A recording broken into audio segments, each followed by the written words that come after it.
Magandang umaga po sa ating lahat.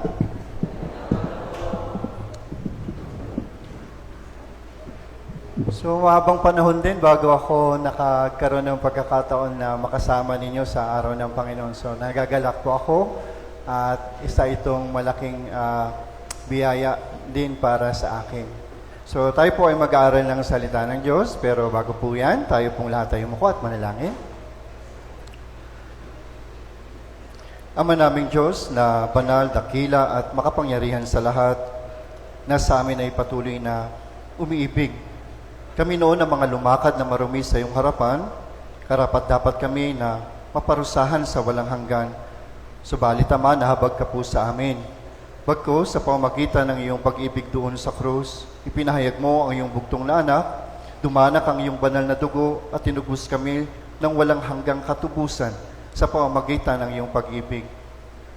Kami na mga pinabanal ng iyong dugo ay nasa iyong harapan ngayon.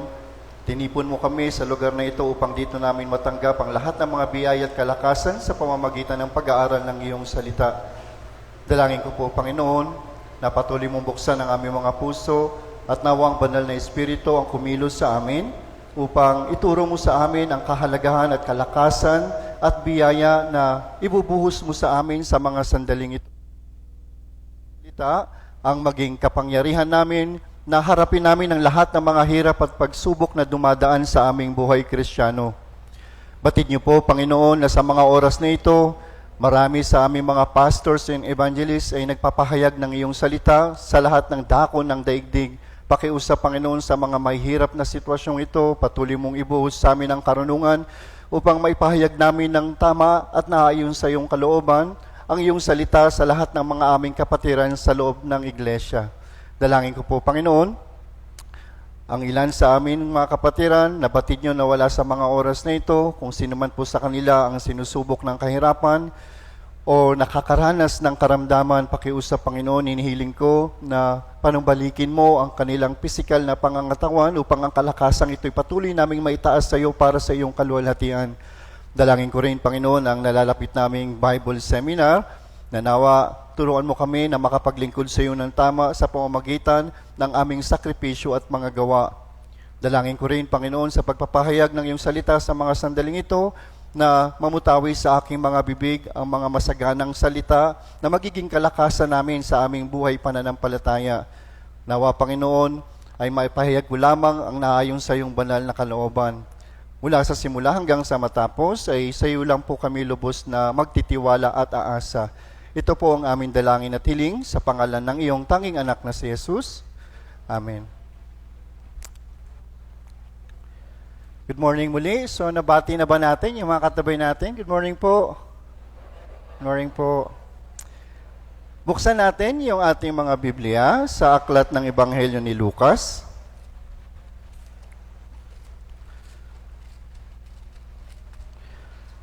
Ebanghelyo ni Lucas sa chapter 12.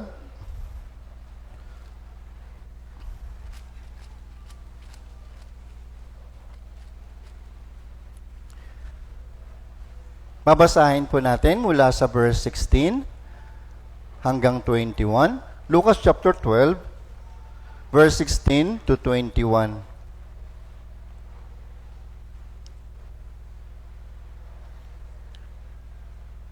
Lucas chapter 12, verse 16 to 21. So kung nakita na po natin, maaari ba natin itong basahin ng salitan? Sisimulan ko sa verse 16, kayo naman po sa 17. Hanggang matapos po natin yung 6 na verse. Okay? Sa verse 16, nagsalaysay siya sa kanila ng isang talinghaga. Ang lupain ng taong mayaman ay namunga ng sagana.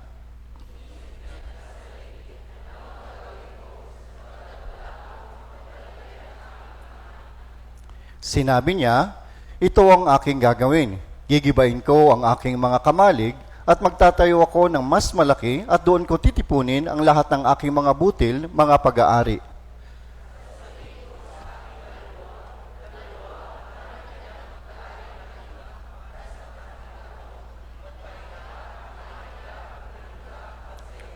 Subalit sinabi sa kanya ng Diyos, hangal, sa gabing ito ay kukunin ng iyong kaluluwa, at kanino kaya mapupunta ang mga bagay na inihanda mo?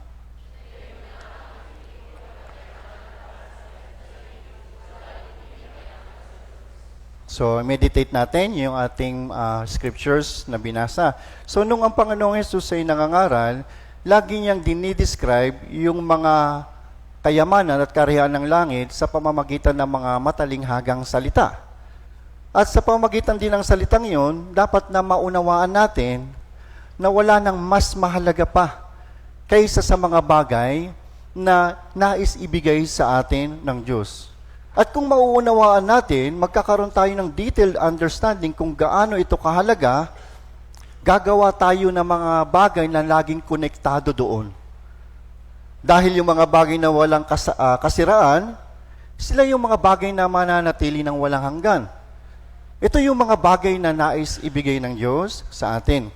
Kaya sa salita ng Diyos na ating pagbubulayan ngayong umaga, ituturo sa atin kung ano yung mga walang hanggang bagay at kung papaano natin makakamit yung mga bagay na ito.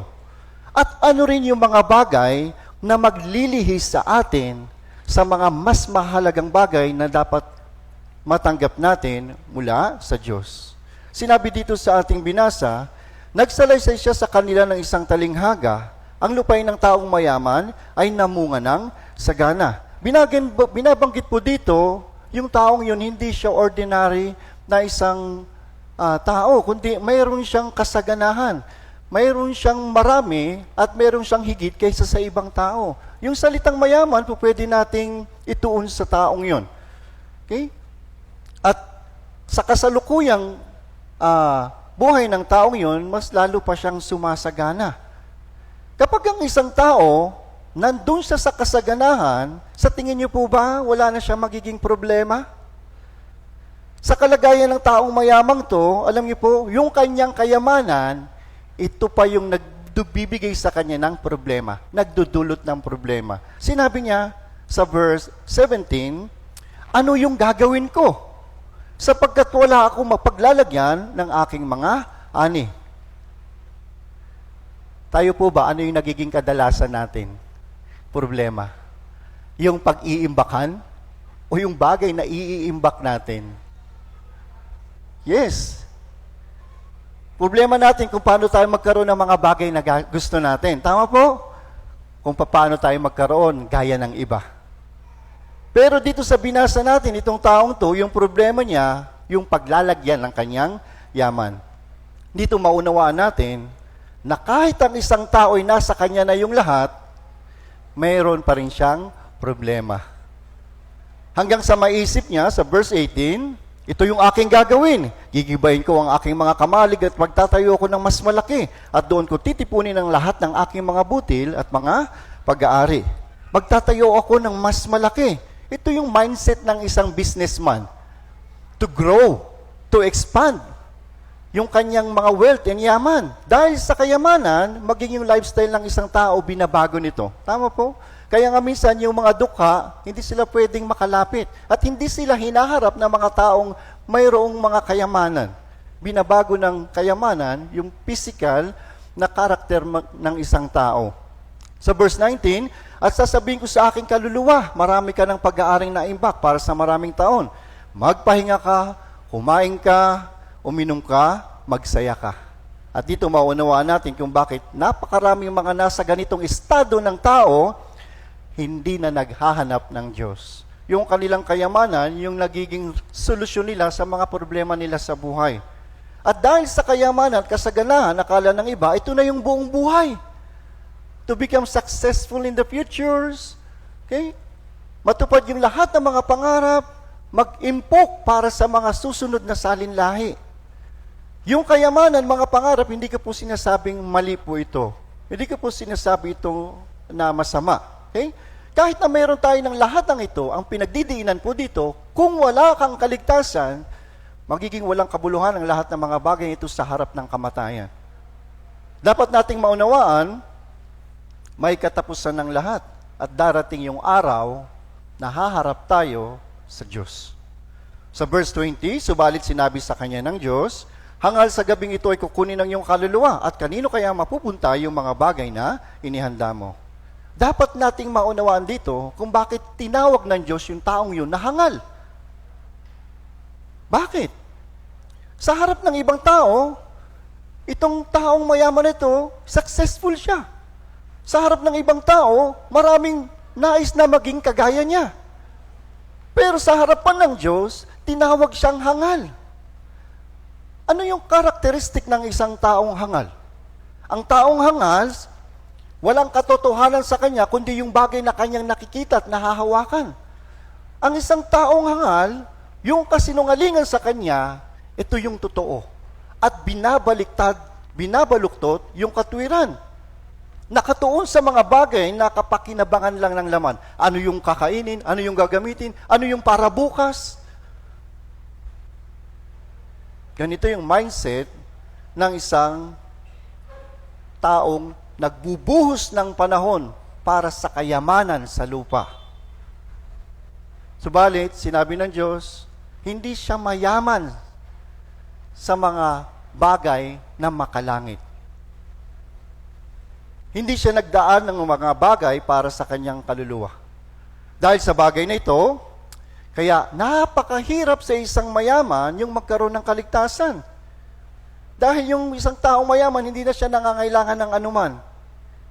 Kaya ito yung dahilan kung bakit hindi siya humihingi sa Diyos. Hindi siya lumalapit sa Diyos. At yung kanyang oras, nakatuon lang sa pangangailangan para mabuhay sa lupa. Tingnan natin yung isang halimbawa kung paanong sinisikap niya yung lahat ng bagay, maibigay niya para sa kanyang sarili.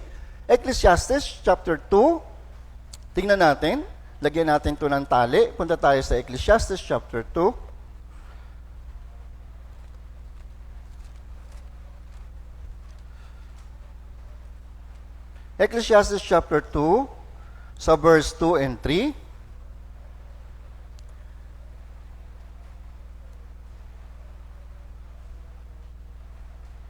Babasahin ko po yung verse 1 at susundan nyo na lang po ako sa mga susunod na verse. Sundan nyo na lang ako ng inyong mga mata. Sinabi dito sa Ecclesiastes chapter 2 verse 1, sinabi ko sa aking sarili, pumarito ka ngayon, susubukin ko ang aking kakayahan.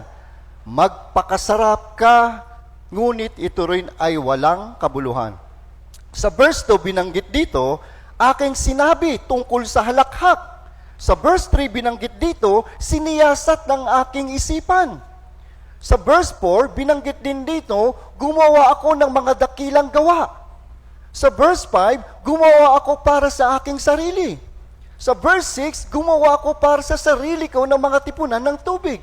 Sa verse 7, bumili ng mga aliping lalaki at babae. Sa verse 8, nagtipon din ako para sa akin ng pilak at ginto. Verse 9, kaya't naging dakila ako. Sa verse 10, at anumang ninasa ng aking mga mata. Sa verse 12, kaya't ako'y bumaling. And verse 15, nang magkagayoy sinabi ko sa aking sarili. Sa chapter 2, verse 4 hanggang verse 15, puro pang sariling kapakanan. It mentioned 12 times, para sa aking sarili. Alam niyo po, kahit makamtam ng tao yung mga bagay nito, wala po yung kapayapaan at kasiyahan dito. Bakit? Dahil ang tao walang kakontentuhan.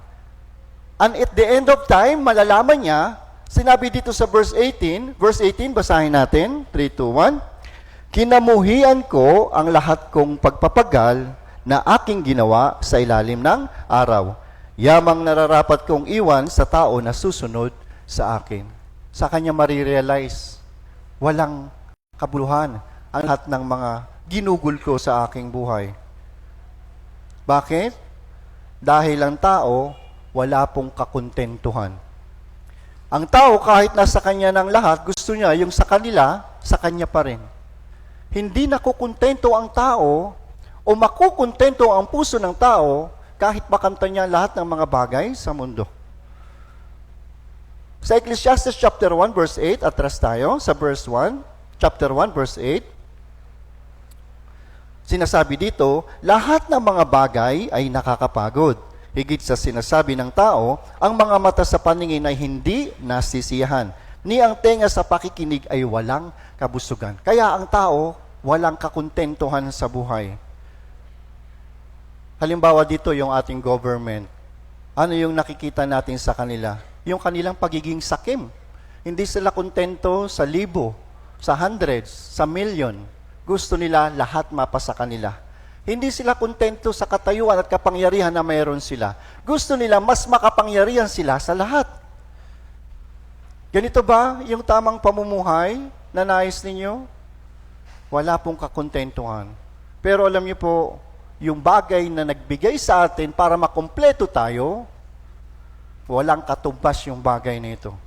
Tayo mga Kristiyano, meron tayong ibang uri ng pamumuhay. Hindi tayo nakatuon sa material blessing. Sinabi sa unang Timoteo chapter 6 verse 6, unang Timoteo chapter 6 verse 6, babasahin ko po. Subalit ang kabanalan na may kasiyahan ay malaking pakinabang. Noong araw na nagkaroon tayo ng kaligtasan, pinabanal ng dugo ng Panginoong Hesus, inari tayong kanyang mga anak, ibinilang tayo ng mga banal o saint. Okay? Ngayon po, yung pamumuhay Kristiyano natin, tatanungin ko po kayo, kumusta yung buhay Kristiyano ninyo? Meron ba sa atin ang meron na ng lahat? Meron ba sa atin ang meron na ng lahat? Parang wala. Ibahin ko yung tanong, meron ba sa atin yung yumaman na? Wala. Pero, meron ba sa atin ng meron na ng lahat? Ano yung tinutukoy ko ng lahat? Yung kaligtasan, walang kapares ito. Ngayon, tatanungin ko kayo ulit, meron na ba sa atin ang meron na ng lahat? Yes.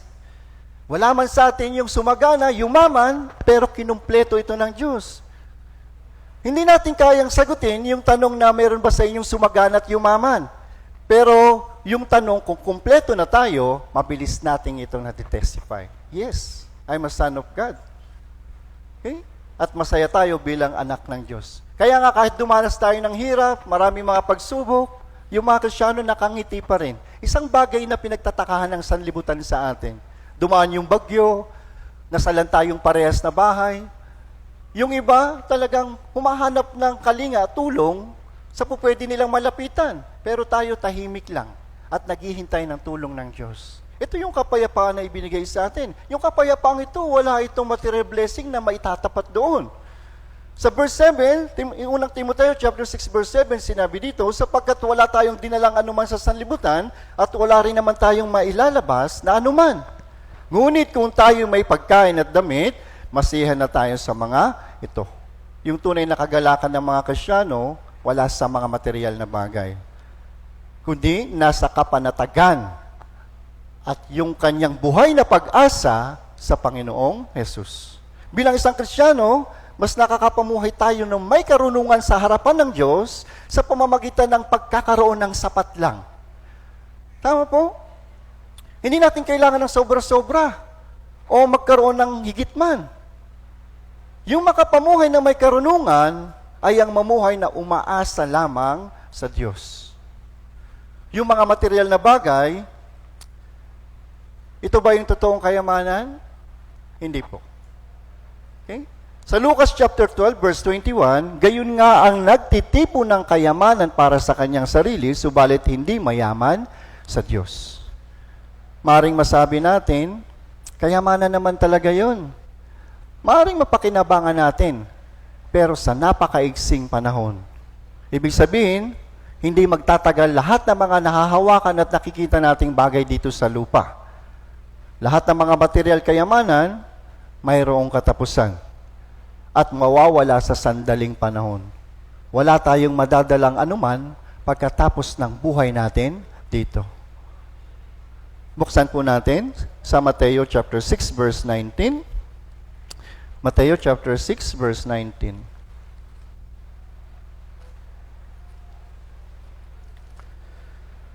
Babasahin natin verse 19. Mateo chapter 6 verse 19. Kung nakita na po ninyo, 3, 2, 1. Huwag kayong magtipon ng iyong mga kayamanan para sa inyong sarili sa lupa, na dito'y may naninira ang bukbok at ang kalawang, at ang mga magnanakaw ay nakakapasok at nakakapagnakaw. Kaya ano po ba yung nais ng Panginoon sa atin? Bakit na hindi niya nais na magtuon tayo ng mga kayamanan dito sa lupa? Kaya pag-isipan natin yung bagay nito. Ano yung tunay na kayamanan? Ano yung kayamanang hindi nasisira? Basahin natin yung next verse, sa verse 20, 3-1. Kundi magtipon kayo para sa inyong sarili ng mga kayamanan sa langit, na doon ang bukbok at ang mga kalawang ay hindi nakakapanira, at ang mga magnanakaw ay hindi rin nakakapasok, ni nakakapagnakaw. Hindi sinabi ng Diyos na magtipon kayo ng aking kayamanan dito sa langit. Kundi sinabi niya, magtipon kayo para sa inyong sarili ng kayamanan sa langit. Saan po ito tumutukoy? Ito po ay yung mga gantimpalang matatanggap natin. Sa araw na pagdating ng Panginoon, tatanggapin natin yung pangako ng Kanyang salita. Mapapasa atin ng kaluwalhatian ng Diyos. Sa verse 27, Matthew chapter 16, verse 27, Matthew chapter 16, verse 27. Basahin po natin ang sabay-sabay, 3-1. Sapagkat darating ang anak ng tao na kasama ang kanyang mga anghel, na kaluwalhatian ng kanyang ama. At ang kanyang gagantihan, ang bawat tao, ay sa kanyang mga gawa. Kaya yung title ng ating sermon, Eternal Reward in Heaven. Pasensya na po, medyo napahaba yung introduction. Nagsisimula pa lang tayo. Okay? So pag-aralan natin, ito yung mga kayamanang hindi mawawala, hindi masisira, at kayamanang walang hanggan. Sa katunayan, nung araw na nagkaroon tayo ng kaligtasan, natanggap natin yung pinakadakilang biyaya rin, yung kayamanan. Ito yung kaligtasan. Okay? Kaya yung biyaya ng kaligtasan, sinusundan to ng maraming biyaya. Ibig sabihin, kaligtasan sinundan pa ng gantimpala. Bago tayo nagkaroon ng kaligtasan, ano yung pananaw natin sa kayamanan? Makanta ng lahat. Magkaroon ng mga bagay na kailangan at gusto natin. And our children, we wanted to, they become professionals someday, to be successful in life someday. Di ba? Magpakayaman. Tama po? Kaya nga po yung tao nagsisikap na pagtrabahuhan ng lahat. May mga taong talagang ginugugol nila yung kanilang buong oras sa buong araw para sa mga bagay na ito. Hindi natin alintana yung pagod. Kahit may sakit ka, sige, pasok sa trabaho. Sige, double time. Okay? Kumita lang ng lahat. Sa awit 127 verse 2, sinabi dito, awit 127 verse 2, babasahin ko po, walang kabuluhan na kayo'y bumabangon ng maaga at malalim pa ang gabi kung magpahinga na kumakain ng tinapay na mga pagpapagal sapagkat binibigyan niya ng tulog ang kanyang minamahal. Overworked people. But they never work about their spirit. Kaya nga sinasabi ng ibang tao, hali kayo ngayon, kayo nagsasabi, ngayon, o bukas pupunta kami sa ganitong bayan upang kami mangalakal at doon kumita ng 1 taon. Kaya may mga taong iniiwan ng church. May mga taong pagkatapos makapag-aral, naghahanap ng kanyang opportunity sa iba. Bakit may mga taong ang bilis nila iwan yung church? Bakit may mga Kristiyanong napakabilis silang talikuran ng fellowship? Kung wala tayong detailed understanding about eternal reward, malamang pagpapalit natin yung sa mga material na bagay. Pag dumating yung isang pagkakataon na sinasabi ng Biblia, sinabi dito, sapagkat binibigyan niya ng tulog ang kanyang minamahal. Ano pong ibig sabihin nito? Habang abala ka sa trabaho, sa ibang bagay, yung buhay ng tao, hindi natin hawak. Kaya nga binigyan ng babala sa verse 14 ng Santiago chapter 4 verse 14, gayon naman hindi nyo nalalaman kung anong magaganap bukas. Kayo nga isang singaw na sa sandaling panahon ay lumilitaw at pagkatapos naglalaho. Paano na lang kapag dumating yung hangganan ng buhay ng isa sa mga mahal mo sa buhay? Sa pagkakataong yung abala ka sa trabaho, lahat ng mga pagpapagal mo sa harap ng kamatayan ng taong yun, magiging walang kabuluhan. Kung walang kaligtasan ng tao, dito tumutukoy yung salitang binibigyan niya ng tulog ang kanyang minamahal. Ecclesiastes chapter 1 verse 14. Ecclesiastes chapter 1 verse 14. Babasahin ko po. Aking nakita ang lahat ng ginawa sa ilalim ng araw. At tignan mo lahat ng walang kabuluhan at pakikipaghabulan sa hangin. Ibig sabihin, kahit na anong pagsisikap natin, para lang po tayong nakikipaghabulan sa hangin. Mahahawakan niyo po ba yung hangin? Hindi. Okay? So, paano ako makakapag-impok ng walang hanggang gantimpala sa kayamanan sa langit? Paano? Tingnan po natin, Mateo chapter 25, verse 35. Mateo chapter 25, verse 35.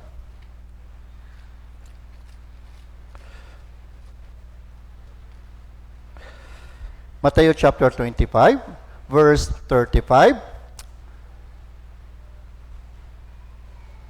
Babasahin ko po. Sundan po na lang ninyo ako ng inyong mga mata. Verse 35 hanggang 40. Babasahin ko po, verse 35. Sapagkat ako'y nagutom at binigyan ninyo ako ng pagkain. Ako'y nauhaw, binigyan ninyo ako ng inumin. Ako'y taga-ibang bayan at ako'y inyong pinatuloy. Ako'y naging hubad at inyong dinamitan. Ako'y nagkasakit at ako'y inyong dinalaw. Ako'y nabilanggo at ako'y inyong pinuntahan. Pagkatapos ay sasagutin siya ng mga matuwid na nagsasabi, Panginoon, kailan ka namin nakitang gutom at pinakain ka namin? O uhaw at binigyan ka namin ng inumin? Kailan ka namin nakitang isang taga-ibang bayan at pinatuloy ka? O hubad at dinamitan ka? At kailan ka namin nakitang may sakit o nasa bilangguan at dinalaw ka namin? At sasagot ang hari at sasabihin sa kanila, Katotohanang sinasabi ko sa inyo, yamang ginawa niyo ito sa mga pinakamaliliit sa mga kapatid kong ito, ay sa akin ninyo ginagawa o ginawa. So, ibig sabihin, according to the Lord, for us to get eternal treasures, to serve the Lord, is to serve the church. And we are the church. Bawat isa sa atin, tayo yung church. So it means, to serve the church is to serve one another, brothers and sisters. Kaya kung may detalyado tayong pagkaunawa, kung paano tayo maglilingkod sa isang kapatid, matatanggap natin yung gantimpala. Siyempre, kung alam natin yon, doon tayo magbubuhos ng ating panahon. Sa isang classroom, mayroong grade school, mayroong 20 students. Nagdala yung teacher ng isang chocolates, o 20 chocolates, 20 pieces of chocolates, and a piece of diamond. At sinabi niya sa mga bata, pumili kayo ng gusto ninyo. Yung mga bata, nagkandara pa silang kumuha ng tsokolate. Now, bakit nila pinili yung bagay na yan? Bakit? Kasi hindi nila alam yung value ng diamond. Hindi nila alam, sa piraso ng diamond, pwede nilang bigyan ng buong school ng chocolates. Gaya rin po nito sa atin. Kung hindi natin malalaman kung gaano kalaking kaluwalhatian at gaano kahalaga yung gantimpala, magtutuon rin tayo sa mga bagay na nahahawakan at nakikita. Kaya kung hindi natin lubos na nalalaman yung patungkol sa napakalaking kaluwalhatiang ito, mawawalan din ng layunin yung ating mga kaligtasan. Nung hindi pa tayo ligtas, gaya ng mga bata, hindi natin naunawaan kung ano yung mas mahalaga. Kaya nga nakatuon tayo sa mga bagay na pakikinabangan lang natin. Magkaroon ng malaking bahay, lumawak ang lupain, maraming hayupan, lumago ang negosyo. Hindi natin naunawaan yung patungkol sa mas mahalagang bagay. Ito yung eternal reward. Kung wala tayong understanding about this reward, mawawalan din ng layunin yung ating buhay sa kaligtasan. Dahil yung mga layunin ng buhay, pagkatapos ng kaligtasan, upang manahin natin yung napakalaking kaluwalhatian ng Diyos na nais ibigay sa atin. 1 Corinthians chapter 13, verse 11. 1 Corinthians chapter 13, verse 11. Sinabi dito, nung ako'y bata pa, nagsasalita akong gaya ng bata. Nag-iisip akong gaya ng bata. Nangangatwiran akong gaya ng bata. Ngayon ganap na ang aking pagkatao, ay iniwan ko na ang mga bagay ng pagkabata. Nung hindi pa tayo ligtas, yung mga bagay na umaagaw sa ating oras at panahon, na alam natin na wala ng halaga sa harapan ng Diyos, kailangan natin iwan yun. Nung naunawaan natin yung kaligtasan, nabuksan natin yung spiritualize. At ipinakita sa atin ng Diyos yung mga kalangit na pagpapala. Ngayon po, tatanungin ko kayo, kung mayroon dalawang bagay na ihaharap sa inyo ngayon, ano yung pipiliin nyo? Material treasure blessing or eternal reward? Kasi alam na natin. Tama po? Now, sa paanong paraan natin matatanggap? By serving the Lord through church, through brothers and sisters. Yung pagpapala at reward nandun sa ating sakripisyo at paggawa at paglilingkod. Pero may isang bagay na dapat mangyari bago tayo makapaglingkod. Ito yung maunawaan natin, yung ating mga katayuan, at dapat malaman natin kung ano yung dapat nating gawin. Yung katayuan ng isang security guard is to secure the area or property. Nagbabantay siya at kailangan gising siya at aktibo siya. Kung hindi natin alam kung paano tayo makakapaglingkod, mapapabayaan natin yung gawain yun. Pagkatapos ng kaligtasan ng nais ng Diyos, makapaglingkod tayo bilang kanyang mga anak.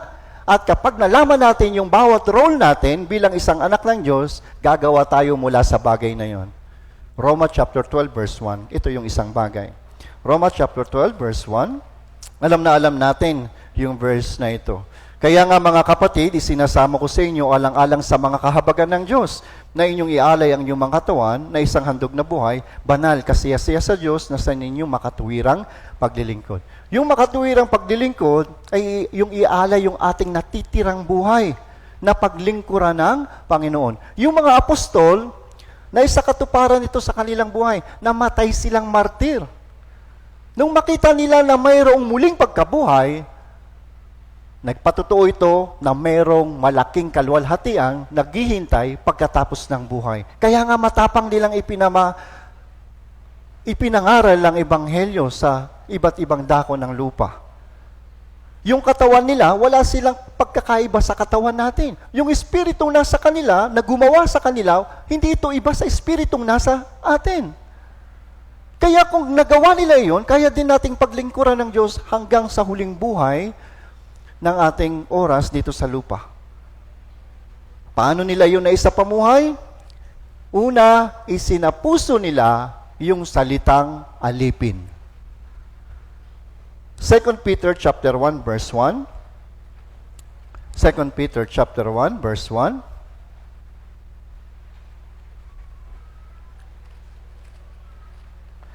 Second Peter chapter 1 verse 1, babasahin ko po.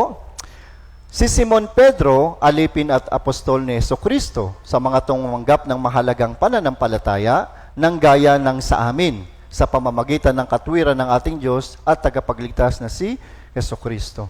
Dito sa unang salita, binanggit dito, si Simon Pedro, alipin at apostol ni Jesucristo. We should always remember the words alipin, servant. Okay? Magagawa natin makapaglingkod kung tayo rin magpapakaalipin ayon sa kalooban ng Diyos. Colossians chapter 3 verse 22. Colossians chapter 3 verse 22.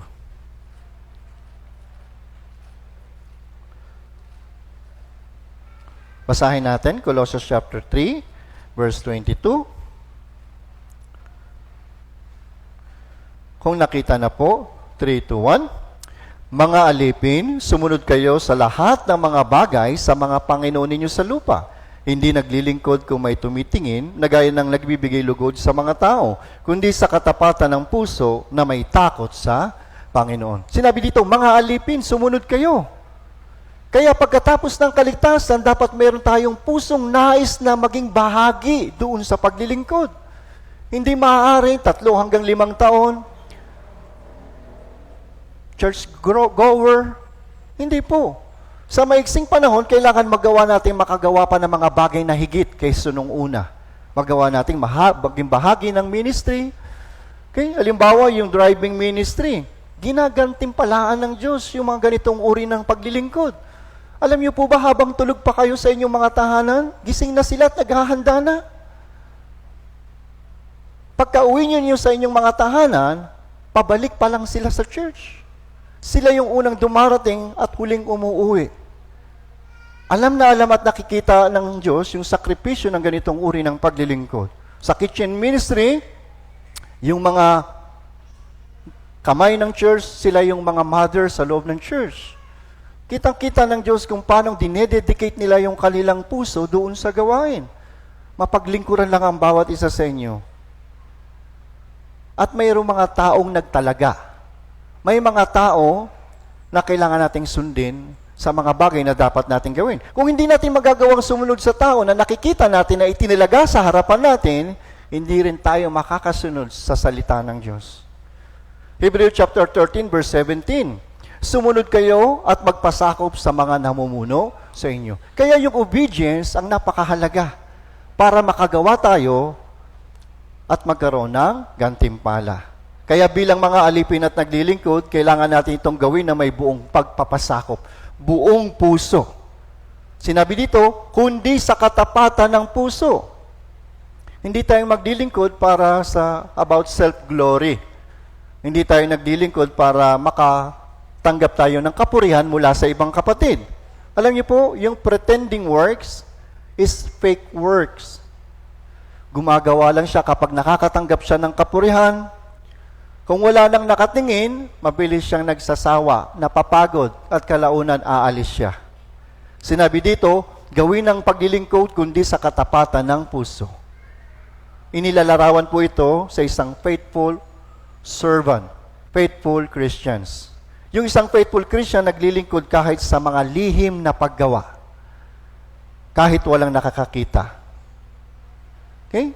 Halimbawa, meron siyang pusong desire na instead na gamitin niya yung amount para sa kanyang sarili, in advance, ibabayad niya para sa registration ng iba. May nakikita siyang newly saved, then yung may desire siyang puso na tulungan siya para lumago sa faith, palihim siyang bumili ng Biblia at ibinigay sa kanya. Lahat ng mga lihim na ginagawa natin, batid ng Diyos. Nakikita ng Diyos ang lahat. Sinabi dito sa Lucas chapter 6, verse 35, subalit ibigin ninyo ang inyong mga kaaway at gumawa kayo ng mabuti. Magpahiram kayo na hindi umaasa ng kapalit. Malaki ang magiging gantimpala ninyo. Sinabi din sa Mateo chapter 6, verse 3 and 4, ngunit kapag ikaw ay naglilimos, huwag mong hayaang malaman ng iyong kaliwang kamay ang ginagawa ng iyong kanang kamay, upang maging lihim ang iyong paglilimos. At ang iyong ama na nakakakita ng mga lihim ay gagantimpalaan ka.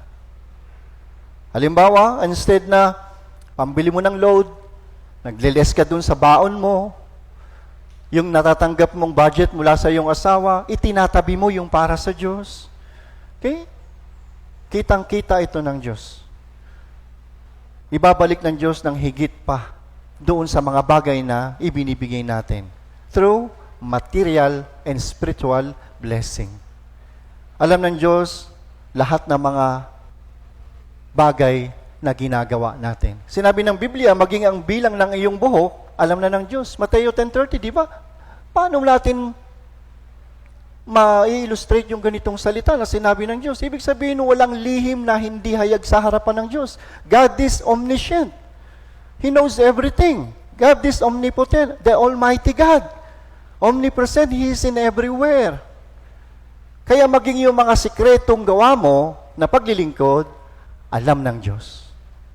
Alam din niya yung mga naglilingkod na nagdadalawang isip. Alam din niya kung sino yung priority ng kanyang anak, material or spiritual. Kanina doon sa Mateo chapter 24, 37 to 39, nagtanong yung mga alagad. Sanabi sa verse 37, Panginoon, kailan ka namin nakitang gutom at pinakain ka namin? O uhaw, binigyan ka namin ng inumin. Sinabi ng Panginoon, Katotohanan ang sinasabi ko sa inyo, yamang ginawa ninyo ito sa pinakamaliliit sa mga kapatid kong ito, ay sa akin ninyo ginagawa. Lahat ng mga bagay na ibinibigay natin, isipin nyo, the best investment ever. Kalaunan, yung mga isinakripisyo natin, napakalaking kaluwalhatian yung ibabalik sa atin. Okay? Kapag yung isang kaluluwa na ligtas sa pamamagitan ng pagkakaroon mo ng kabahagi doon, sinabi ng Biblia na nagkakaroon ng higit na kagalakan sa langit. Gaano nagsiselebrate ang kaluwalhatian ng Diyos kapag mayroong naliligtas na isang kaluluwa. At isipin mo, kung ikaw ay nagkaroon ng kabahagi sa kaligtasan ng kaluluwang yon, kasama ka doon sa pararangalan. Lucas chapter 15 verse 7, sinasabi ko sa inyo, nagkakaroon ng higit na kagalakan sa langit. They were celebrating. Alam niyo po ba yun? Pero dito nagtiis tayo. Pero doon nag-celebrate sila. At yung kaluwalhatian pagdating ng araw, mapupunta lahat sa atin. Ibubuhos sa atin. Ito yung bagay na higit na nagbibigay kagalakan sa Diyos. Yung pagliligtas ng kaluluwa. At higit na ginagantimpalaan ng Panginoon. Kaya kapag ginagamit natin yung mga ating sariling pananalapi sa kalooban ng Panginoon para sa evangelism, ano po yung sinasabi ng Biblia? Lucas chapter 19 o chapter 16 verse 9, sinabi dito, at sinasabi ko sa inyo, makipagkaibigan kayo para sa inyong mga sarili sa pamamagitan ng mga kayamanan ng kalikuan. Bakit kailangan natin makipagkaibigan sa ating sarili para sa ating mga pananalapi? Bakit? Dahil yung salapi, laging binabago yung puso mo. Yung salapi, laging nagiging turn para hindi ka makatupad sa kalooban ng Diyos. Kaya kung sasabihin mo sa sarili mo, ito ay para sa Diyos. Alam niyo po, bago dumating ang linggo, Biyernes or Sabado pa lang, itabi niyo na yung para sa Diyos. Ito ay para sa Diyos.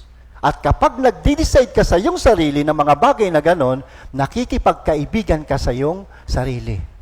At magiging makabuluhan yung bagay na yun. Once na sinabi mo ito ay para sa Diyos, consider these things as a holy. Hindi na dapat ito mababago. Ito yung bagay na ginagantimpalaan din ng Diyos.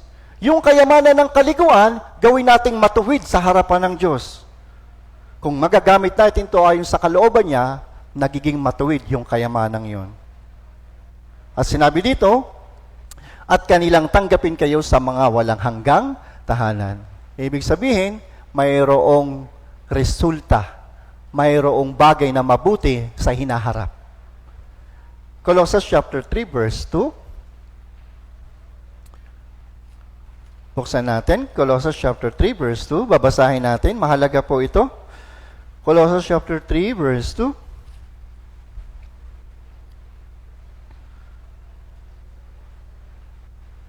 Kung nakita na po, basahin natin ang sabay-sabay. 3, 2, 1.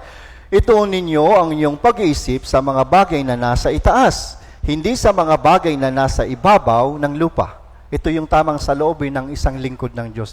Kung nakatuon tayo sa mga bagay na nasa itaas, gagawa tayo ng mga bagay na konektado lagi doon. Sinabi sa verse 3, sapagkat kayo'y namatay na at ang inyong buhay ay natatagong kasama ni Kristo sa Diyos. Sa verse 4, kapag si Kristo na inyong buhay ay nahayag, ay mahahayag nga rin naman kayo kasama niya sa kaluwalhatian. Kaya wala tayong anumang dapat ikatakot. Wala tayong dapat maging hesitation. Sa pamamagitan ng pera, minsan tinutwist yung puso natin sa ibang bagay. Nung ako po ay newly saved, pagkatapos ng sermon, napapansin ko lahat ng mga member nagpupunta dun sa likuran. At hindi ko alam kung anong meron doon. Kaya lumapit ako. Nakita ko, may sinusulat sila sa kulay dilaw na envelope, yung iba ay hawak kulay blue, yung iba ay dala-dalawa, tatlo-tatlo. At nung mapansin kong wala ng tao, sumilip ako. Tinignan ko yung isang envelope. Nakalagay doon, offering. Tinignan ko yung blue, tithes. Kailangan magawa ko rin ito. Kaya, pagdating ng araw ng linggo, susunod na linggo, nag-decide ako sa puso kong gagawin ko rin iyon. Pero wala pa akong kaalaman kung para saan iyon. Dumating yung araw ng linggo, nakisabay na ako sa kanila sa likod at kumuha ng envelope. Nung sandaling buksan ko na yung envelope, parang may bumubulong sa isip ko. Sabi, sobra yan, sobra yan. Wala ka ng pagkain, magpapadiesel ka pa. Kaya nga, oo nga, sabi ko. Kaya binawasan ko siya ng higit sa kalahati. Okay? Paghulog ko, pagtalikod ko, parang may bumabagabag sa puso ko. And then, nagpa-counseling ako sa pastor. Sabi niya, ganito ang gawin mo. And then, dumating yung araw ng linggo, hinanap ko na yung sobre ko. Nung makita ko yung sobre ko, I was decided, ilalagay ko ito. Pero ganun pa rin. 2 tenga na siya bumubulong. Sige, bahala ka. Gutom ka niyan mamaya. Naalala ko yung sabi ng pastor. Anong sabi niya po? Kapag naririnig mo ulit yung bumubulong sa'yo, dagdagan mo pa. Dinagdagan ko siya. Hinulog ko sa bak, tumalikod ako. Ang saya ng puso ko. Bakit? Nadaig ko si Satan. Palaging mayroong hadlang sa atin sa harapan ng pananalapi. Hindi natin magagawa yung kalooban ng Diyos kung mayroon lagi tayong hesitation. Ito yung bagay na nagturo sa atin. At nagkaroon pa ako ng kagalakan sa puso nung nalaman ko yung aral. Ganun pala kahalaga yung maibabalik sa akin. Kaya alam niyo po, sinabi doon sa sobre, magbigay kayo ayon sa inyong ipinasya ng iyong puso. Hindi labag sa kalooban. Bakit? Iniibig ng Diyos ang nagbibigay ng may kagalakan, ng may saya sa puso. Kaya mula noon, naramdaman ko yung blessing. Talagang tuloy-tuloy sa akin. At isang beses narinig ko, sinabi ng pastor, at subukin ninyo ako. Natatandaan ko yung Malakias chapter 3, verse 10. At hindi ko siya makakalimutan. Ibigay ninyo ang 10 bahagi sa aking tahanan upang magkaroon ng pagkain at sa gayon bubuksan ko ang mga bintana sa langit at ibubuhos ko sa inyo ang pagpapalang walang sapat na kalalagyan. Alam niyo po, danas na danas ko siya. Binigyan ako ng pagpapala, not only material, but spiritual strength. Napaka-faithful ng Diyos. May mga Kristiyanong dapat mayroon ding patotoo about Malakias 3:10. Naunuan po, iniibig ng Diyos ang nagbibigay ng masaya. Bakit?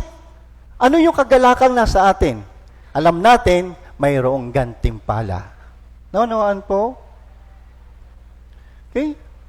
Tingnan natin sa Colossus chapter 3, verse 23.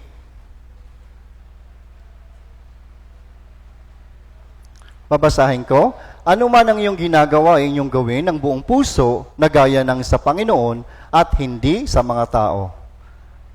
Nang likod ang Panginoong Hesus sa atin, hindi siya nagdalawang isip ibigay yung kanyang sariling buhay at yung kalwalhatian na punta sa atin. Nagbunga ito ng kaligtasan. Ngayon, ano naman yung gagawin ko? Ano naman yung isusukli ko? Okay?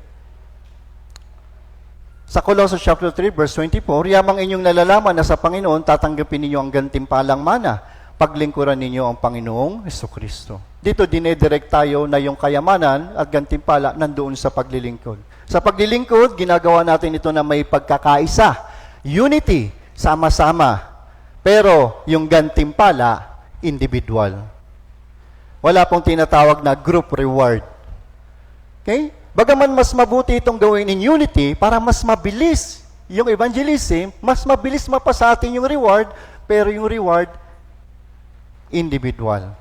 Unang Korinto chapter 15, verse 41, sinabi dito, 1 Corinthians 15:41, mayroon kaluwalhatian ng araw, at ang iba'y kaluwalhatian ng buwan, at ang iba'y kaluwalhatian ng mga bituin, sapagkat ang isang bituin ay naiiba sa ibang bituin sa kaluwalhatian. Yung kaningningan ng ating mga ginagawa, hindi ayon sa group task. Okay? Kundi ayon sa ating mga sakripisyo na ginagawa natin mula sa ating puso. Gaano kahalaga yung isang bagay na gawin natin sa puso? Alam niyo, minsan doon sa Ragay Church, kapag nagro-routine kami ng mga ministry during Bible seminar, may narinig akong isa, sabi niya, ako na naman sa CR. Last week, sa CR na naman ako. Alam niyo, may isang nagsabi, ako na lang po sa CR. Alam niyo, hindi sa kung sino yung humaharap, tumatayo sa harapan, siya yung may malaking gantimpala. No, hindi po. Kundi paano yung puso nandoon sa participation. Kung paano niya ginagawa yung bagay na mula sa kanyang puso. Kahit nagmamap ka doon sa CR, pero sinasabi ng puso mo, Lord, sana yung unang pumasok dito maligtas. And then maya-maya, may kumatok. Magsi-CR lang po. And then narinig mo, boses ng nanay mo. Kikilos ang Diyos doon sa puso. Magbabalik ang Diyos ng biyaya ayon sa puso.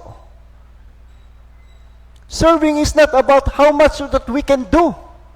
Serving is about how much we put our heart doon sa work, sa gawain. Iniibig ng Diyos yung gumagawa ng may kagalakan sa puso. Okay? Yung reward, individually. Like for example, mayroong isang building na nasusunog. And then mayroong 10 bumbero. Pumasok yung 10 bumbero. At lumabas sila. Paglabas nila, mayroon pang isang sumisigaw. Pero nung time na yon, malakas na yung apoy. Napaka-imposible na. Pero may isang bumbero, naglakas loob at pumasok. Naligtas niya yung isang buhay ng isang tao. Tatanungin ko po kayo, yung 10 bumbero na yon, makakatanggap ng gantimpala? Yung 10 bumbero na yon, makakatanggap ng reward? Ulitin ko. Yung 10 bumbero pumasok, naisalba nila yung buhay ng marami. Nung nasa labas na sila, may sumigaw na isa. At sinasabi sa Klolo, tulungan niyo ako. Pero hesitate na yung 10 pumasok. Dahil delikado na. Pero merong isang nagpakatapang, pumasok, nailigtas niya yon. Tatanungin ko kayo, may gantimpala yung 10 bumbero? Wala. Meron. Meron. 10 silang gumawa. Pero sino yung dadakilain sa 10? Yung isang gumawa at nagpakatapang. Ganito po. Tatanggap tayo ng reward, depende doon sa ginawa natin. Pare-parehas yung kaligtasan natin, pero yung reward magkakaiba. Okay? Yung kaligtasan natin, walang pinagkaiba sa lahat. Pero iba yung reward na matatanggap ng bawat isa. This month of June, graduation day, tama po? Sino yung mga graduate? High school, college? Wala. Pero naranasan natin na dumating sa punto ng graduation day. Tama po? During graduation day, kasama yung parents. At kapag nakita ng parents na yung anak nila umakyat sa entablado, nakakatanggap ng diploma, ano yung pakiramdam ng parents, mga magulang? Ano po? We are proud. Anak ko yan. Di ba? Then, post mo kahit saan. Congratulations, anak ko yan. I'm proud of you. Think about this. How about one student umakyat sa diploma, kumuha ng diploma, at sinabitan ng maraming parangal? Sigurado ko yung pamilya nun hindi lang proud. They were happy and joy. Naunawaan po.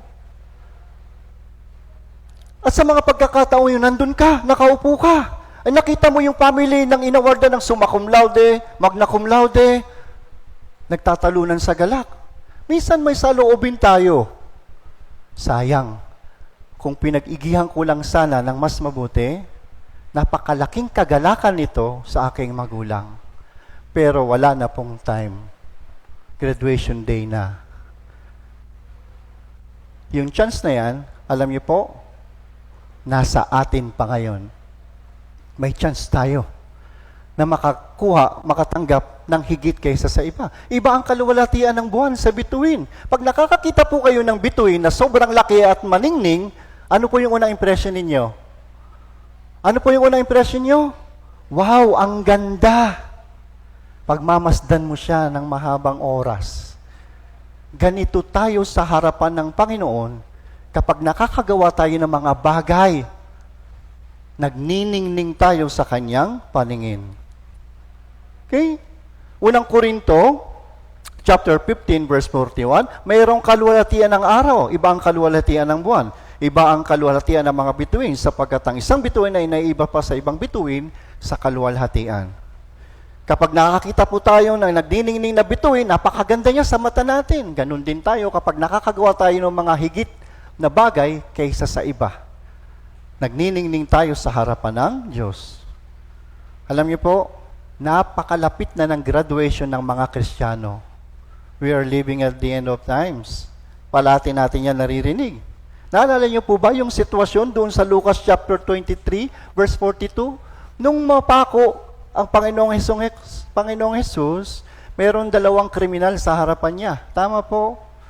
Yung isa, sinabi niyang sa kanya, Jesus, alalahanin mo ko pagdating mo sa iyong kaharian.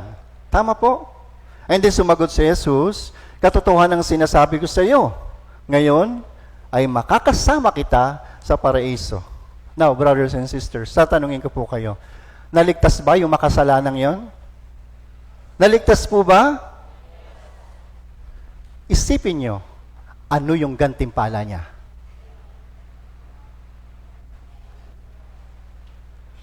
Alam niyo po, kung yung makasalanan yon, magkakaroon pa ng pagkakataon na mabuhay siya, sinisigurado ko, buong oras, panahon niya habang nabubuhay siya, ipaglilingkod niya sa Diyos. Pero wala na siyang chance.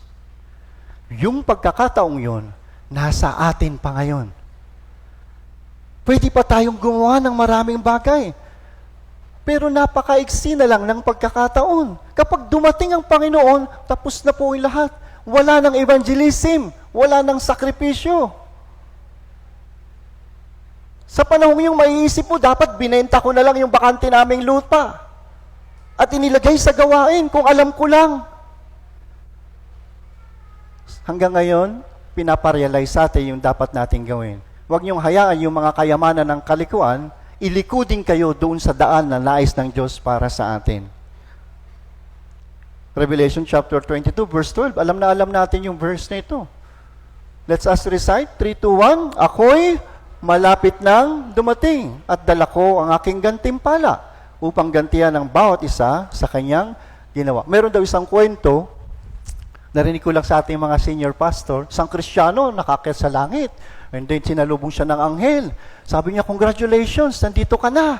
Oo nga, nagagalak talaga ako. Ito na pala yung kaluwalhatian. Wow, ang laking bahay. Sabi ng anghel, kay Apostol Juan yan. Talaga, deserve niya yan. Kasi talagang ibinigay niya yung buhay niya sa paglilingkod. At napansin niya isang diamond na gate. Kanino namang gate to? Kay Peter yan. He deserved this. And then napaisip niya, paano naman yung sa akin? Dadalhin na kita sa bahay mo. Halika. Malayo na yung nararating nila. Sabi niya, nandito na ba tayo? Sa katunayan, kanina pa tayo nandito. Sabi ng anghel. Sabi ng Kristiyano, nasaan yung sa akin? Ayan o, frame pa lang.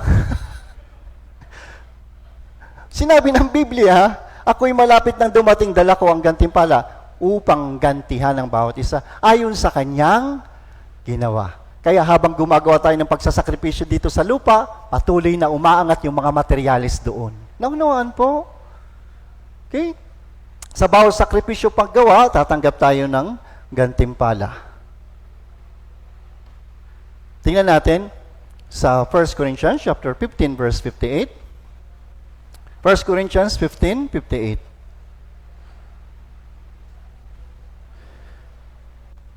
Alam na natin yung verse na ito. So read, 3, 2, 1. Kaya mga kapatid kong minamahal, kayo'y maging matatag, hindi kikilos na laging sagana sa gawa ng Panginoon. Yamang nalalaman ninyo na hindi walang kabuluhan ang iyong gawa. Yes, mahirap ang pagsasakripisyo. Marami tayong mga bagay na dapat tiisin. Minsan tinitiis natin yung mga magulang natin para unahin ng Diyos. Minsan nasusuway natin yung mga mahal natin sa buhay para makasunod tayo sa salita ng Diyos. Alam niyo po, sinabi dito, hindi nakikilos na laging sagana. Hindi tayo naglilingkod kapag mabuti yung kapaligiran. Hindi tayo naglilingkod kapag komportable at mayroon tayo. Alam niyo po, mas nasusubok ang paglilingkod doon sa mga mahihirap na sitwasyon. Pero sinabi ng Diyos, hindi walang kabuluhan. Lahat ito susuklian ng Diyos. Okay? Kaya hindi dapat tayo nagdadalawang isip. Kapag tinatawag tayo, narito ako, suguin mo ako. Ito yung tamang puso sa paglilingkod. Ang pagkakaroon ng kabahagi sa ministry sa church, tinatawag po itong privilege. This is not obligation. Kapag nailagay ka sa isang ministry, para maging kabahagi ka sa gawain, binibigyan ka ng chance na magkaroon ng reward. Okay? And this is the best investment. Kaya kung ikaw isang Kristiyano na laging nagdadalawang isip, tatamad-tamad, nagpapabaya, ano yung pwede nating matanggap? Wala din. Tama po? Pagdating ng graduation day natin, baka ikaw lang yung laging palakpak ng palakpak. Yung Bible seminar natin magsisimula in 2 weeks' time. Okay? Hindi po ba kayo nagtataka, yung mga bagong naligtas dito, sa katatapos lang nating Bible seminar, yung mga newly saved, hindi po ba kayo nagtataka kung bakit yung mga nag-invite sa inyo, minsan makulit na? Nag-message na, biglang magme-message ulit.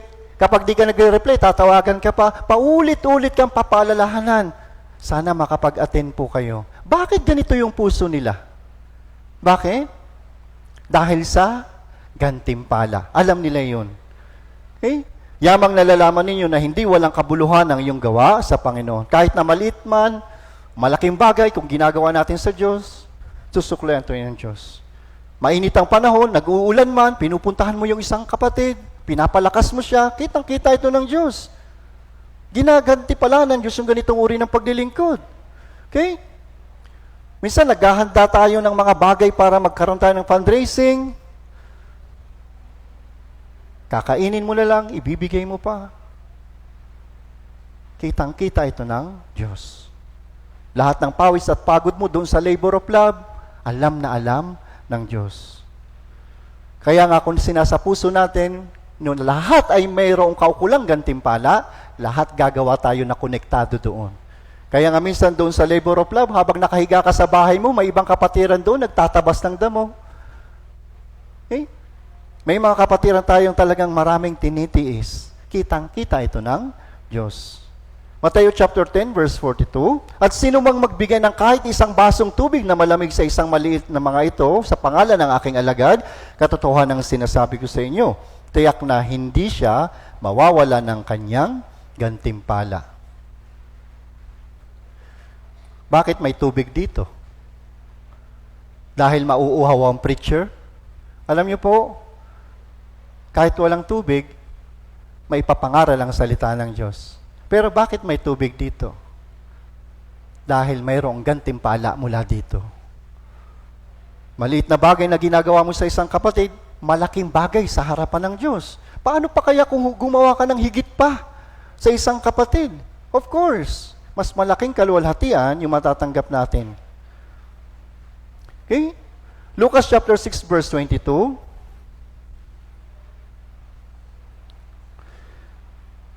Lucas chapter 6 verse 22 and 23.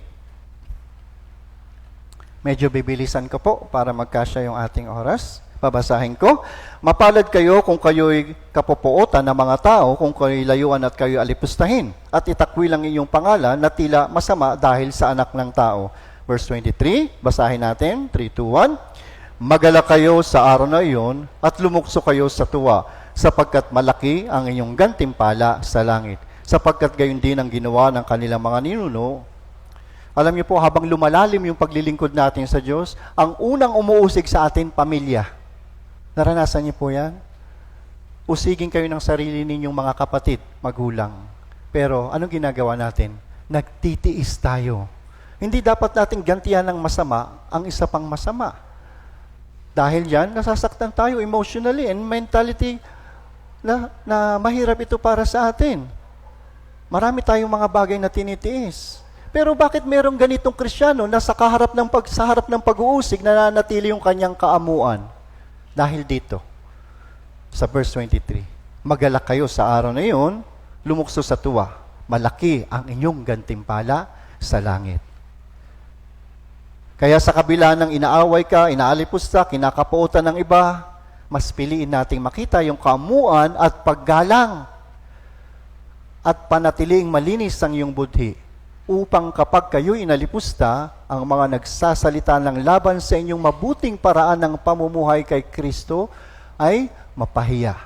Mayroong Diyos na nagtatanggol sa atin. Mayroong Diyos na nakakakita ng lahat.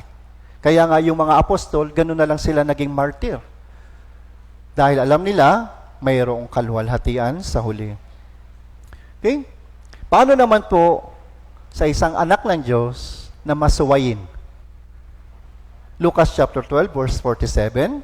Lucas 12:47, babasahin ko, at ang aliping iyon na nakakaalam ng kalooban ng kanyang Panginoon, ngunit hindi naghanda at hindi ginawa ang ayon sa kalooban nito, ay papaluin ng marami. Yung palo ay part ng pag-ibig ng Diyos. Mapalad tayong nakakatanggap tayo ng pagdidisiplina. Pero sa iba, kapag nakakatanggap sila ng disiplina, sumasama yung kanyang loob at lumalayo siya. Bakit? Siya yung hindi nakaunawa na yung disiplina ay pag-ibig ng Diyos. Okay? Si Haring Saul, hinirang siya ng hari ng Israel. Subalit binago ng emotion niya yung kanyang puso dahil sa selos at inggit kay David.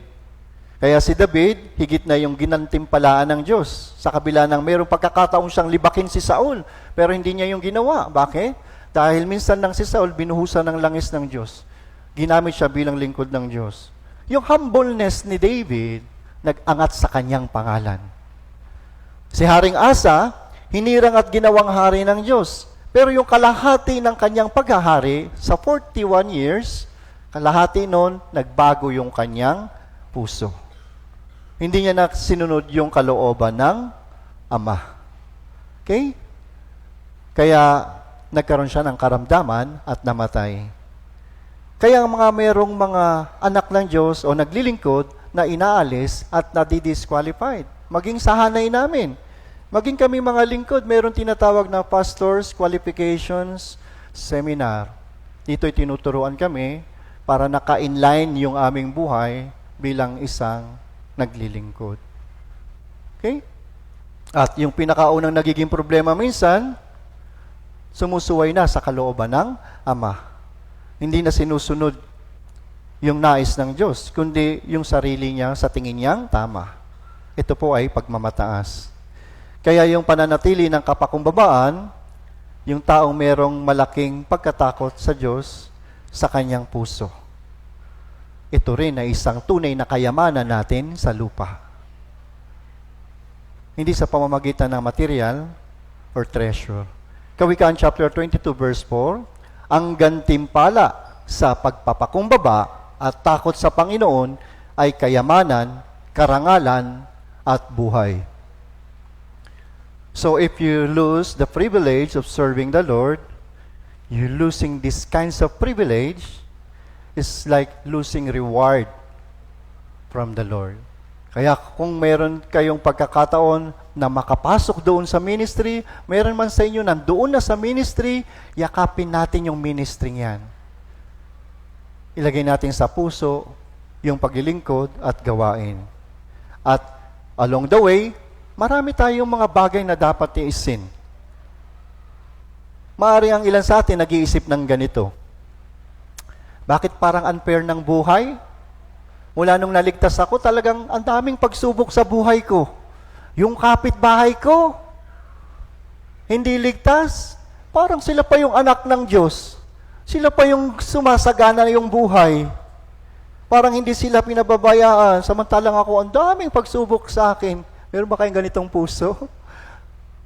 Minsan, nasa ganito rin tayong sitwasyon noon. Pero ano yung sinasabi ng Awit chapter 37 verse 1?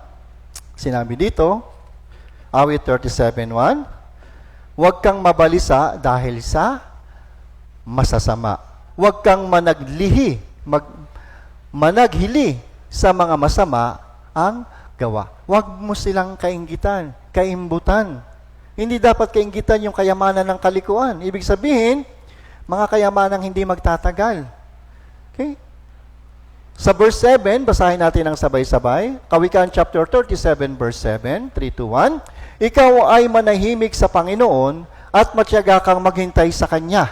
Huwag kang mabalisa at gumigihawa sa lakad niya dahil sa taong nagsasagawa ng masamang pakana. Mas magtuon tayo sa mga mana na inilaan sa atin ng Diyos. Bagamat hindi nakikita, bagamat hindi sinasabi ng Biblia, ano bang klaseng gantimpala yan? Bakit hindi binabangkit sa Biblia kung anong gantimpala yung matatanggap natin? Bakit? Bakit? Kasi walang maidi-describe na bagay na meron sa lupa patungkol sa gantimpala sa langit. Wala siyang katumbas, wala siyang halaga. Kaya nga tinawag itong kaluwalhatian ng Diyos. Okay? Awit chapter 37 sa verse 16. Basahin natin, 3 to 1. Mas mainam ang kaunti na mayroon ng matuwid na tao kaysa kasaganahan ng maraming taong lilo. Kaya kung may ilan man sa atin na nagkamali at nais manumbalik yung dati niyang sigasig sa paglilingkod sa Panginoon, palaging bukas ang church. Bukas ang ating mga pastors for counseling.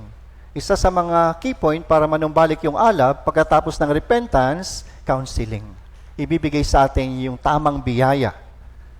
Sa gitna ng paglilingkod natin, maraming pagkakamali yung pwede nating magawa.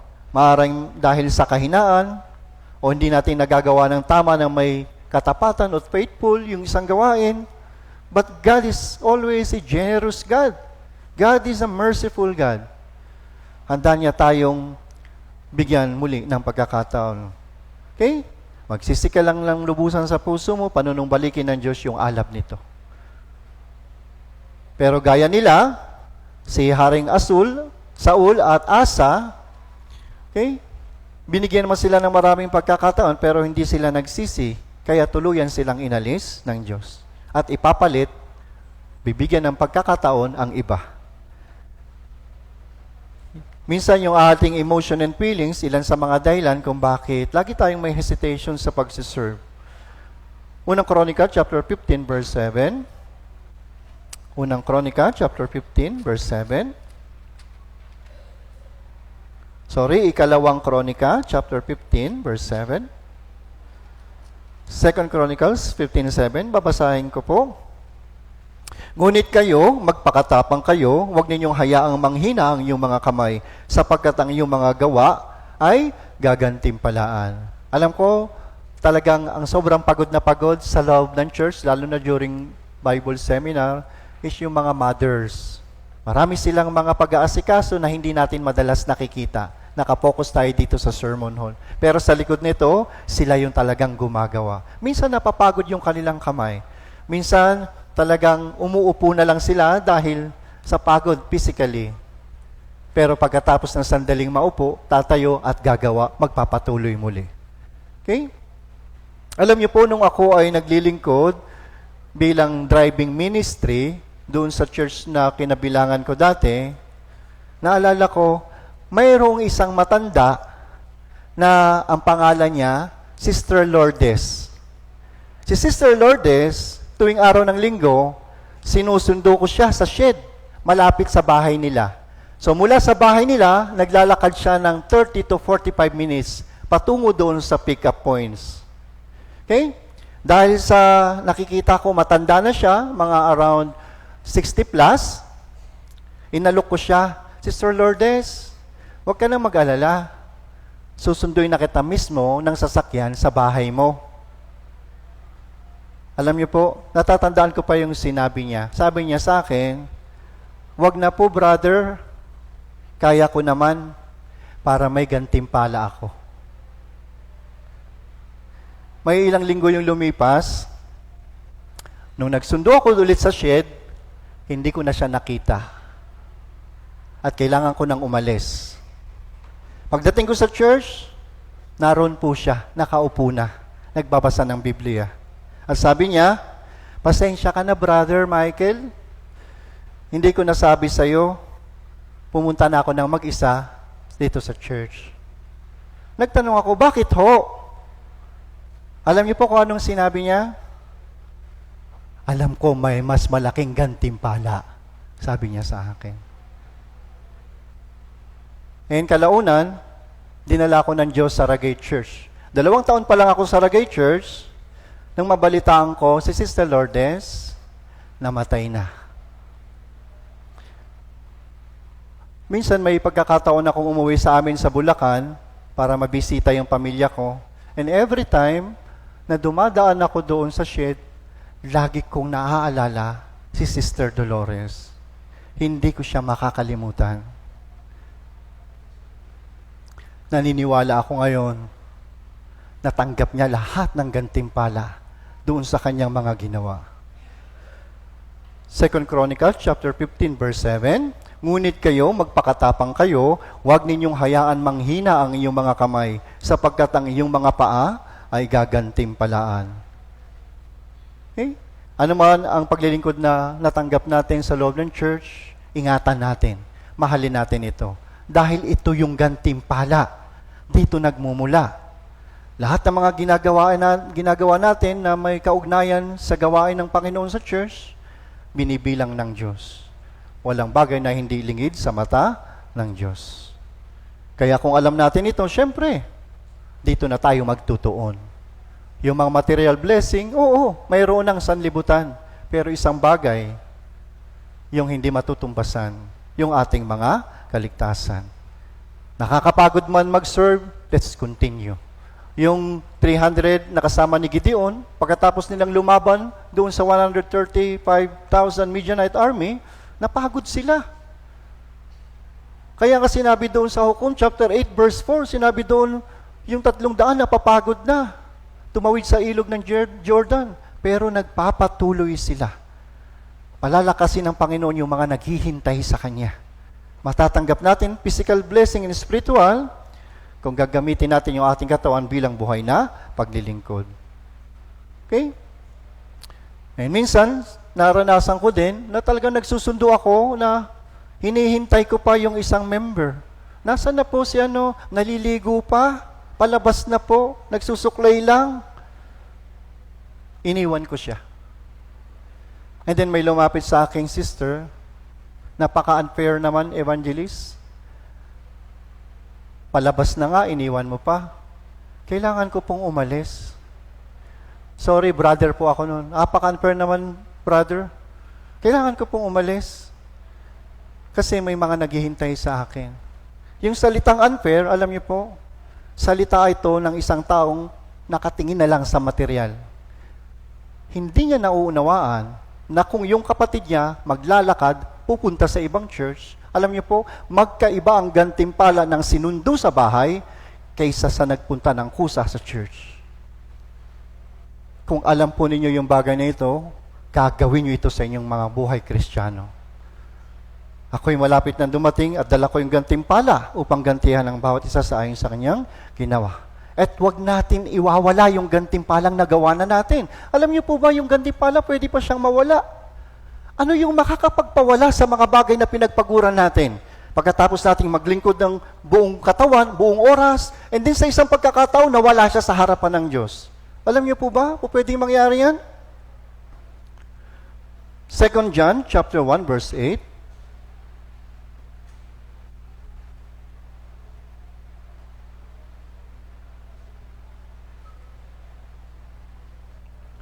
Second John chapter 1 verse 8. Let's all read. Last na po ito. Okay?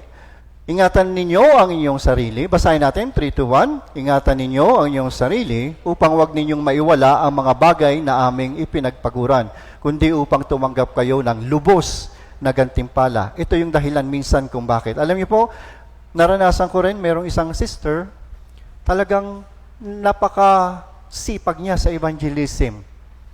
During summer retreat, nagdala siya ng, alam niyo po kung ilang invitees? Alam niyo po kung ilan? 3 bus ang dala-dala niya. Bago dumating ang summer retreat, bumili pa siya ng maraming tent para doon sa mga invitee niya. So habang nasa biyahe sila, nung dumating sila sa retreat center, talagang namangha ako sa kanya. Pero pagdating niya sa retreat center, Nung madatnan niya yung tent area, wala nang space. At wala na talagang space doon sa 3 bus. Dahil doon, nagalit siya ng husto. Pinagsisigawan niya yung ibang kapatiran. Tumakbo siya sa pastor at nagreklamo. And the same word, sinabi niya, it's unfair. Sinabi dito, kahit anong pagpapagal natin, nawawala ang gantimpala sa isang bagay. Ano po yun? Yung kanyang pagkapuot at galit. Hebrews chapter 11 verse 26. Mateo chapter 6 verse 1. Mag-ingat kayo na huwag ninyong gawin ang inyong kabanalan sa harap ng mga tao upang makita nila. Sapagkat kung gayon, wala kayong gantimpala mula sa inyong Ama na nasa langit. Anong ibig sabihin nito? Selective love. Selective love. Hindi dapat. Kung ano yung pagkikitungo natin sa isa, para sa lahat. Kung ano yung kaamuan natin para sa isa, para sa lahat. Kung ano yung pag-ibig natin, dapat lahat nararanasan niyo. Okay? Hindi dapat tayo tinatawag na selective love. Madalas natin na pag-aaralan yung buhay ni Moises. Kung paano sinakripisyo at tinalikuran yung kayamanan ng Ehipto, at nakipagtiis sa kahirapan alang-alang kay Kristo. Isang halimbawa na dapat ganito rin yung daan na tahakin natin. Mahirap man, pero sa kalaunan, ibibigay ng Diyos yung kanyang kaluwalhatian. Marahil sa ngayon, sa nalalapit nating Bible Seminar, may ilang mga cell group nagpiprepare na, naghahanda na. Okay? Habang ikaw nandun ka sa opisina mo, habang yung iba nakahiga ka sa bahay mo, sila mas pinili nila yung bagay na hindi aagawin sa kanila. Gaya ng sinabi ng Panginoon kay Marta. Naalala niyo po? Pinili ni Marta yung mga bagay na bahagi na hindi kukunin sa kanya. Ngayon, alam natin kung ano na yung mas mahalaga. Sana sa pamagitan ng sermon ngayon, magkaroon ng direction yung ating paglilingkod. Magkaroon ng direction yung ating buhay Kristiyano sa pagiging anak ng Diyos. Okay? Sinabi sa Daniel chapter 12 verse 13, ngunit humayo ko sa inyong lakad hanggang sa katapusan, at ikaw ay magpahingas at tatayo para sa iyong gantimpala sa katapusan ng panahon. Okay? Lumakad siya, tayo na umaasa lang sa bagay na ito. Last verse po, bago ako manalangin, Isaiah chapter 40 verse 10. Isaiah chapter 40 verse 10. Isaiah chapter 40, verse 10. Let's all read. 3, 2, 1. Narito ang Panginoong Diyos ay darating na may kapangyarihan at ang kanyang kamay ay mamumuno para sa kanya. Narito ang kanyang gantimpala ay dala niya at ang kanyang ganti ay nasa harapan niya. Manalangin na po tayo. Ama naming Diyos, na banal, dakil at makapangyarihan sa lahat, muli Panginoon, salamat sa oras na ito, sa kalakasan, karunungan, biyaya at lahat ng mga salitang ibinigay mo sa amin. Nawa Panginoon, tulungan mo kami na maipanatili ito sa aming puso upang ang iyong kapangyarihan ay mahayag sa pamamagitan ng aming buhay Kristiyano habang kapiling ang sanlibutan. Dalangin namin, Panginoon, nang naway maging ilaw kami sa kadiliman at ang ilaw nito ay maging tanglaw ng mga kaluluwang naghahanap ng tunay na kapayapaan at mabuksan ng mas maluwag ang pintuan ng Ebanghelyo para sa kaligtasan ng aming mga mahal sa buhay at pamilya. Dalangin ko po sa aming nalalapit na Grand Bible Seminar. Panginoon, bigyan mo kami ng pagkakataon na makapaglingkod sa iyo para sa gantimpala na hindi nanakawin at hindi sisirain ng anumang bukbok. Dalangin ko po, Panginoon, na sa aming paghahayo at paghihiwa-hiwalay, ay tulungan mo kami na dala namin ang salitang ito upang maipahayag namin sa mga taong nakakasalumuhan namin araw-araw. Dalangin ko po, Panginoon, ang papuri at pasasalamat sa iyong banal na pangalan at ang lahat nito ay aming idinadalangin sa pangalan ng iyong tanging anak na si Jesus.